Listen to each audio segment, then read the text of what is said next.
ಕೆಲವು ಸ್ನೇಹಿತರನ್ನ ಪ್ರಶ್ನೆ ಕೇಳಿದ್ದೀನಿ. ಪ್ರಶ್ನೆ ಕೇಳಿದ್ರೆ ಜ್ಞಾನ ವೃದ್ಧಿಯಾಗೋದು ಅಂತ ಗೊತ್ತಿದೆ ನನಗೆ. ಎಸ್ ರಿಪ್ಸಾ, ಏನು ಪ್ರಶ್ನೆ ಕೇಳ್ತೀರಾ? ಭಾಷಣ ಇದೆಯಲ್ಲ, 3 ಪದಗಳ ಸಮಗ್ರ ಮಾಹಿತಿ ತಿಳಿಸ್ಬೋದು ನಮಗೆ? ನಾನಾದ್ರೂ ಆ 3 ಪದ ತಲೆನೇ ಕೆಡಿಸ್ಕೊಂಡಿಲ್ಲ, ಬರೀ ಭಾಷಣ ಮಾಡ್ಕೊಂಡು ಜೀವನ ಮಾಡ್ಕೊಂಡು ಹೊಟ್ಟೆ ಹೊರ್ಕೊಂಡಿದ್ದೀನಿ. ಜಾಸ್ತಿ ತಲೆ ಕೆಡಿಸ್ಕೊಳ್ಳೋದು ಬೇಡ ಎಲ್ಲದಕ್ಕೂ. ಒಟ್ಟಾಗಿ ನಾವು ಏನ ಬೇಕಾದರೂ ಸಾಹಿತ್ಯದಲ್ಲಿ ಪದಗಳ ಜೋಡಣೆ ಮಾಡ್ತಾ ಇರ್ಬೋದು, but word place A very very important role. ಪ್ರತಿ ಪದವನ್ನು ಚೆನ್ನಾಗಿ ಸ್ಪಷ್ಟವಾಗಿ ಉಚ್ಚರಿಸಿ, ಪದಗಳಿಗೆ ಜೀವ ಇದೆ ಎಂದು ಭಾವಿಸಿ ಮಾತನಾಡಿ ಅಂತ ಹೇಳ್ತಾರೆ. Okay, yes, thank you. Next Anantha Mohan, ಬನ್ನಿ, ಭಾಷಣ ಕೂತ್ಕೊಳ್ಳಿ. ಏನು ನಿಮ್ಮ ಪ್ರಶ್ನೆ? Thank you sir. ನಮಸ್ಕಾರ. ಇವಾಗ ನಾವು ಸಭೆಯಲ್ಲಿ ಮಾತಾಡೋದಂತ ಹೋಗ್ತಾ ಇರ್ತೀವಿ, ಅಲ್ಲಿ ಒಂದು 5-6 ಮಂದಿ ಅಲ್ಲೇ ಆಸಕ್ತರಾಗಿರ್ತಾರೆ. ಬಟ್ ನಾವು ಅಲ್ಲಿರೋರೆಲ್ಲ ನಮ್ಗೆ ಆಗಿ ಟಚ್ ಇರ್ತದೆ, ಅವ್ರ ಹೆಸರು ಹೇಳಕ್ಕೂ ಟೈಮ್ ಇರಲ್ಲ.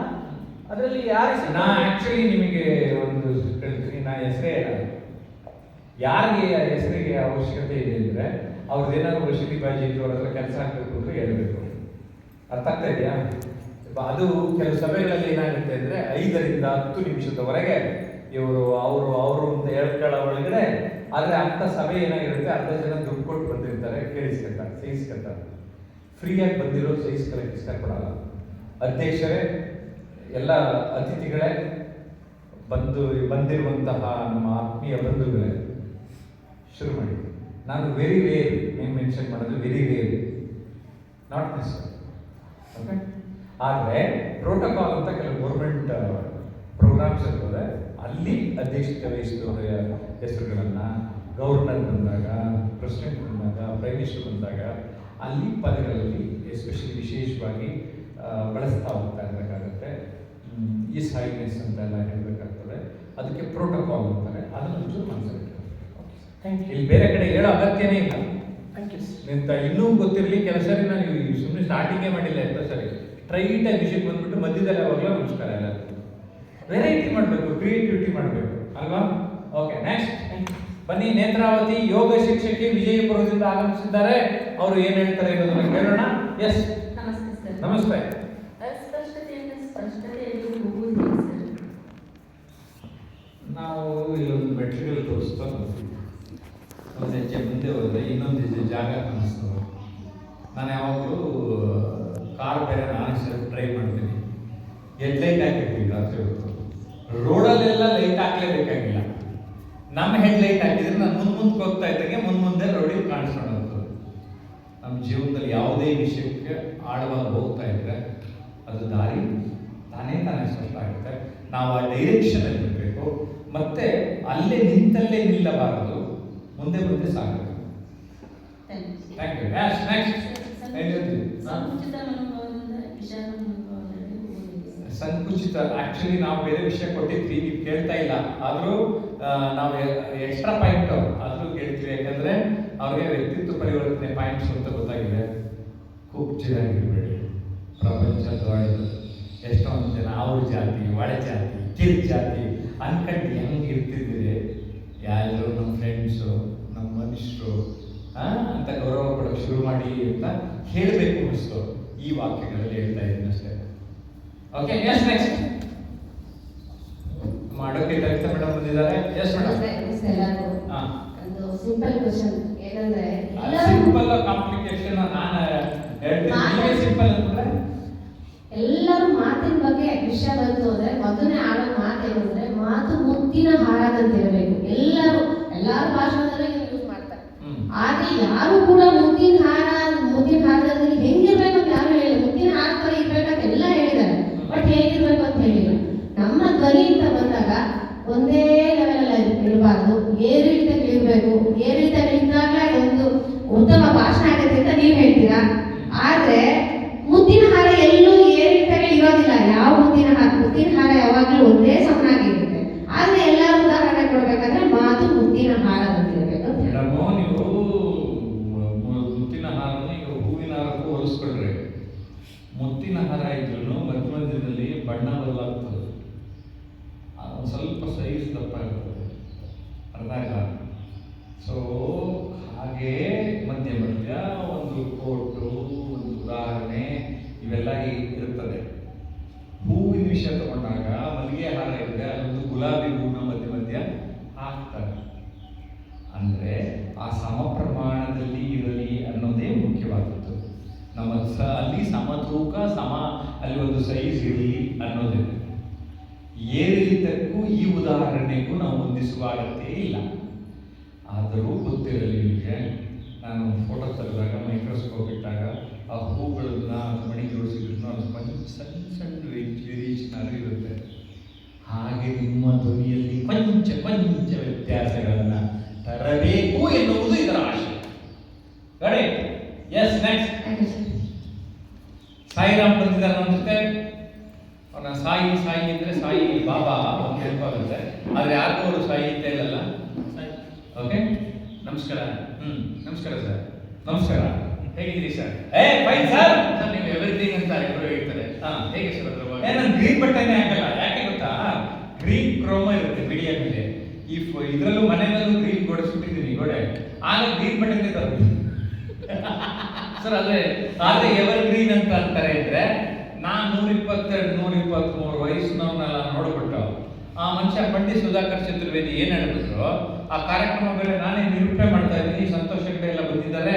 ಅವ್ರು ಹೇಳಿದ್ರು, ನೋಡಿ ನನಗೀಗ 122 ವಯಸ್ಸು, ನೀವು ಇಲ್ಲಿ ಬಂದಿರೋರೆಲ್ಲ ನನಗೆ ಆಶೀರ್ವಾದ ಮಾಡಿ ನಾನು 300 ವರ್ಷ ಬದುಕಲಿ ಅಂತ ಅಂದ್ರು.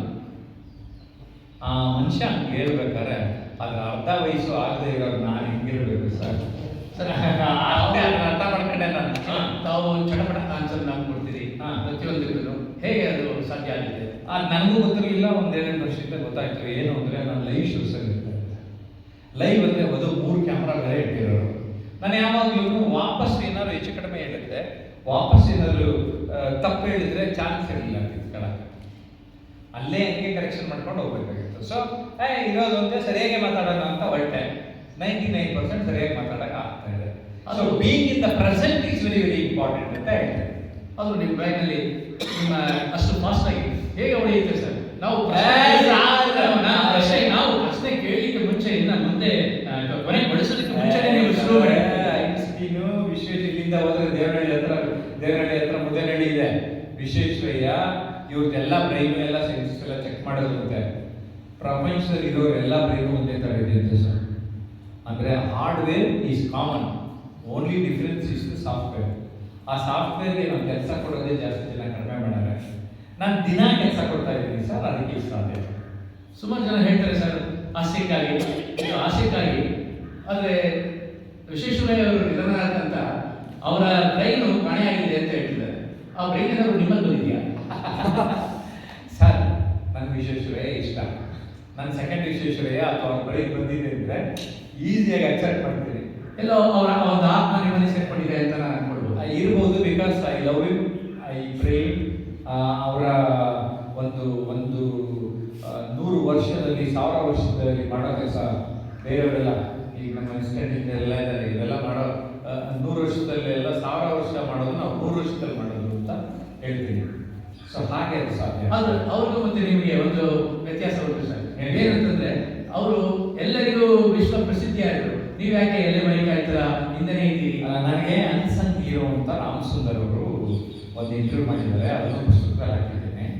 ಅದು ಗೊತ್ತಿರುವವರಿಗೆ ಗೊತ್ತಿರುತ್ತದೆ. ನನಗೆ ಸಂತೋಷ ಆಗಿದೆ, ಎಷ್ಟೋ ಸಾರಿ ನನಗೆ ಗೊತ್ತಿಲ್ಲದ ಜಾಗಗಳಲ್ಲಿ ಗುರುತಿಸಿದ್ದಾರೆ. ಸೊ ನನಗೆ ಗೊತ್ತಿರೋದಿಲ್ಲ. ಟಿ ವಿ ಯಾರು ನೋಡಿರ್ತಾರೆ, ಇನ್ನೊಬ್ರು ಯಾರು ನೋಡಿರ್ತಾರೆ, ಗೊತ್ತಿರೋದಿಲ್ಲ. ಆದರೆ ನಾನು ಪ್ರಪಂಚಕ್ಕೆ ಗೊತ್ತಾಗಬೇಕು ಅಂತ ಸೋಷಿಯಲ್ ಮೀಡಿಯಲ್ಲಿ ಆಕ್ಟಿವ್ ಆಗಿದ್ದೀನಿ. ಸೊ ಇಂದಲ್ಲ ನಾಳೆ ಹೆಚ್ಚು ಜನ ಗುರುತಿಸ್ತಾರೆ ಎನ್ನುವ ನಂಬಿಕೆ ಇದೆ.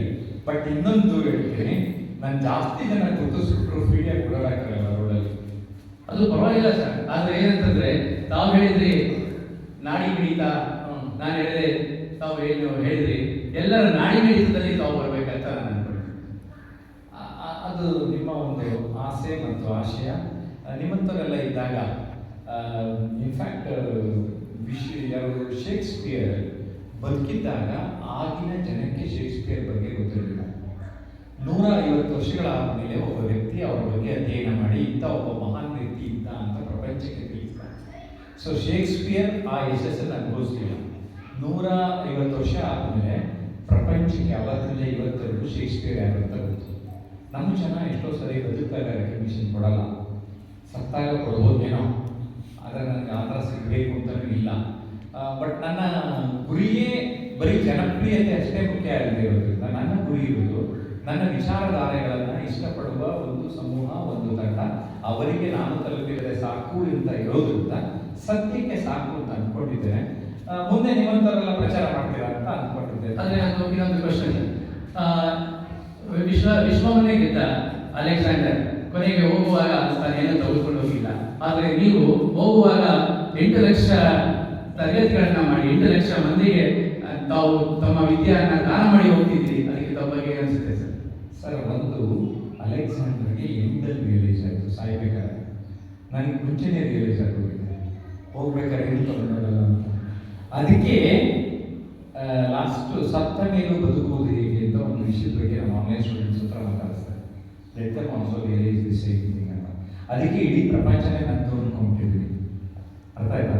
ಸೊ ನಾನು ನೋಡುವ ರೀತಿ ಬದಲಾದರೆ, ದೃಷ್ಟಿ ಬದಲಾದರೆ ದೃಶ್ಯ ಬದಲಾದೀತು ಅಂತ ಒಂದು ಮಾತಿದೆ. ಅದರಲ್ಲಿ ನಂಬಿಕೆ ಇದೆ. ನಾವು ನಮಗೆ ಅನಿಸಿದಂತೆ ಸಮಾಜಮುಖಿಯಾಗಿ ಏನಾದರೂ ಕೆಲಸ ಮಾಡಿದ್ರೆ ಕೆಲವರಾದರೂ ನೆನೆಸ್ಕೊತಾರೆ. ಈಗ ನಾವು ಈ ಜಾಗ ನಿರ್ಮಾಣ ಮಾಡಿರೋ ಮ್ಯಾನ್ಡಿಸ್ ಮಹಿಳೆಯನ್ನ ಒಂದು 10 ಸರಿ ನಾವು ನೆನೆಸ್ಕೊಂಡ್ವಿ, ಹಾಗೆ ಯಾರು ನೆನೆಸ್ಕೋತಾರೆ ಅಂತ ಅನಿಸಿದೆ. ಸರ್, ಸಾಕಷ್ಟು ಜನ ಹೇಳ್ತಾರೆ ಸತ್ತವರನ್ನ ಬದುಕಿಸಲು ಆಗುವುದಿಲ್ಲ ಅಂತ. ಆದರೆ ನೀವು ಸಾಯುವವರನ್ನ ಬದುಕಿಸ್ತೀರಿ ಅಂತ ಕೇಳ್ಪಟ್ಟಿದ್ದೀರಿ, ನಿಜನಾ ಸರ್? ಎಸ್, ಅದಕ್ಕೋಸ್ಕರನೇ ಈ ಟ್ರೈನಿಂಗ್ ಪ್ರೊಫೆಷನಿಗೆ ಬಂದೆ. ನೇಣಾಕಲ ಕಡಿಯಾಗಿದ್ರು. ನಾನು TV ಶೋ ನೋಡ್ಬಿಟ್ಟು TV ಆನ್ ಆಗಿದ್ದರಿಂದ ನೇಣು ಹಾಕ್ಕೊಳ್ಳೋ ಹೊರಟಿದ್ದ ಹಗ್ಗನ ಕಳಿಸಿ ಬದುಕನ್ನ ರೂಪಿಸ್ಕೊಂಡೆ ಅಂತ ಕಾಲು ಮಾಡಿದ್ರು. ಅವತ್ತಿಂದ ನನ್ನ ಬದುಕು ಚೇಂಜ್, ನನ್ನ ಲೈಫ್ ಚೇಂಜ್ ಆಯಿತು. ಬಿಕಾಸ್ ಜೀವ ತಂಬ ಮಾತಲ್ಲಿ ಬಂತು, ಯಾರಿಗೂ ಜೀವ ಕೊಡೋಕ್ಕೆ ನಮ್ಮ ಕೈ ಮುಂಚಿಗೆ ಆಗಲ್ಲ ಅಂತ. ಆದರೆ ಜೀವ ಉಳಿಸೋದು ಸಾಧ್ಯ ಅಂದರೆ ಐ ಥಿಂಕ್ ಅವತ್ತು ನನ್ನ ಬದುಕು ನನ್ನನ್ನು ನನಗದು ಪರಿಚಯಿಸಿತು ಆ ಇನ್ಸಿಡೆಂಟ್. ಆದರೆ ನಾನು ನಿಮ್ಮ ಬಗ್ಗೆ ಈಗ ಅನ್ಕೊಂಡಿದ್ದೀನಿ ಸರ್, ನಿಮ್ದೊಂದು ಅಪಾರವಾದ ಜ್ಞಾನ ಭಂಡಾರ ನಿಮ್ಮಲ್ಲಿದೆ. ಅದರ ಕೀಲಿ ಕೈಗಳನ್ನ ನೀವೆಲ್ಲ ಶಿಕ್ಷಕರಿಗೆ ಕೊಡ್ತಾ ಇದ್ದೀರಿ ಅಂತ ಅನ್ಕೊಂಡಿದ್ದೀನಿ ಸರ್. ಖಂಡಿತ ನೀವು ಅಗಸ್ತ್ಯ ಎನ್ನುವ ಹೆಸರನ್ನ ಕೊಠಡಿಯಲ್ಲಿದ್ದೇವೆ. ಅಗಸ್ತ್ಯ ಮುನಿಯು ಕೂಡ ಆ ರೀತಿ ನೀಡಿ ಹೋದ್ರು ಅಂತ ಎಷ್ಟೊಂದು ಜನ ಅವರ ಸಮಾಧಿಯೊಂದಿಗೆ, ಅವರ ಸಾವಿನೊಂದಿಗೆ ಅವರ ಜ್ಞಾನವನ್ನು ತಗೊಂಡಿರೋದು. ಅದನ್ನು ನಾವು ಕೊಟ್ಟು ಹೋದಾಗ, ಅವರು ಪಸರಿಸಿದಾಗ ಕಂಟಿನ್ಯೂಷನ್ ಇರುತ್ತೆ. ಈ ಸಮಾಜ ಜನರೇಷನ್ಸ್ ಅಭಿವೃದ್ಧಿ ಆಗುತ್ತೆ. ಅದೇ ನನ್ನ ಮೂಲ ಉದ್ದೇಶ. ಸರ್, ಕೊನೆಯ ಪ್ರಶ್ನೆ ಸರ್. ಹೇಳಿ ಸರ್. ನಿಮ್ಮ ಜೀವನದ ಗುಟ್ಟು ಏನು ಸರ್? ನಾನು ನಿಮ್ಮ ಮನೆಯವ್ರನ್ನ ಕೇಳಬೇಕು ಗುಟ್ಟೇ ಇಲ್ಲ ಸರ್, ಅದೇ ಗುಟ್ಟು. ಅದೇ ನಿಮ್ಮ ಮನೆಯವ್ರನ್ನ ಕೇಳಬೇಕು. What is your secret of your life? ಎಲ್ಲವನ್ನು ಓಪನ್ ಬುಕ್ ಆಗಿ ಇಟ್ಕೊಂಡಿದ್ದೀನಿ, ಆಲ್ಮೋಸ್ಟ್ 99%. ಸೊ ಆ ಓಪನ್ ಬುಕ್ ಇರೋದ್ರಿಂದ ನಾನು ಅಸೆಂಟಿವ್ ಕಮ್ಯುನಿಕೇಶನ್ ಅನ್ನೋದನ್ನು ಪ್ರಾಪಗೇಟ್ ಮಾಡ್ತಾ ಇದ್ದೇನೆ. ಏನು ಅನ್ನಿಸುತ್ತದೆ, ಏನು ಇದೆಯೋ ಅದನ್ನು ನೇರವಾಗಿ ಹೇಳುವ ಅಭ್ಯಾಸವನ್ನು ಮಾಡ್ಕೊಳ್ಳೋಣ ಅಂತ. ಆವಾಗ ಮುಂದೆ ಒಂದು ಗಿಲ್ಟ್ ಕಾಣಲ್ಲ ನನಗೆ, ಅಯ್ಯೋ ಇದೇನೋ ಮಾಡಿಬಿಟ್ಟೆ, ಇದೇನೋ ಆಗಬೇಕು ಅಂತ. ಸೊ ನಾನು ಏನು ಹೇಳ್ತೀನಿ ಅದನ್ನಷ್ಟೇ ಮಾಡ್ತೀನಿ ಸರ್. ಮತ್ತೆ ಭಾಷಣ ಮಾಡೋದು ಸುಮಾರು ಜನ ತುಂಬ ಚೆನ್ನಾಗಿ ಪ್ರಿಪೇರ್ ಆಗಿರ್ತಾರೆ, ಆದರೆ ವೇದಿಕೆ ಹಚ್ಬಿಟ್ಲೇನೆ ಅವರೆಲ್ಲ ಹೊರಟೋಗ್ತಾರೆ ಅಂತ ಹೇಳ್ತಾರೆ. ಅದಕ್ಕೆ ತಾವೇನು ಹೇಳ್ತೀವಿ? ಅವರು ಟೆನ್ಷನ್ ಇರ್ತಾರೆ ಸರ್, ಮನೇಲಿ ಸ್ವಲ್ಪ ಪ್ರಾಬ್ಲಮ್ ಇರ್ತಾರೆ. ಹೆಂಡತಿ ಜೊತೆ ಸರಿ ಮಾಡ್ಕೋಬೇಕು, ಹಣಕಾಸಿನ ಸರಿ ಮಾಡ್ಕೋಬೇಕು, ಆಮೇಲೆ ಅವ್ರ ನಗದ ಕೊರತೆ ಇರ್ತದೆ, ಅವೆಲ್ಲ ಸರಿ ಮಾಡ್ಕೋಬೇಕು ಅಂತ ಹೇಳಿ. ಅಲ್ಲ, ಭಾಷಣ ತಜ್ಞರಾಗಿ ಅವರಿಗೆ ಒಂದು ಸಂದೇಶವನ್ನ ಆ ಎದುರಿಗೆನ ಹೋಗ್ಲಾಡಿಸ್ಲಿಕ್ಕೆ ಏನ್ ಮಾಡಬೇಕು ಅಂತ ಸರ್? ನಗುತ್ತಾ ನಲಿ ನಲಿ ಏನೇ ಆಗಲಿ ಅಂತ ಹೇಳಿ. Thank you sir. ಇಷ್ಟೊತ್ತು ತಮ್ಮ ಸಂದರ್ಶನವನ್ನ ನಾನು ಮಾಡಿದ್ದೆ. ತಮ್ಮಲ್ಲಿ ಮಾತಾಡ್ತಾ ಇದ್ರೆ ನನಗೆ 2 ನಿಮಿಷ ಟೈಮ್ ಕೊಟ್ಟರು.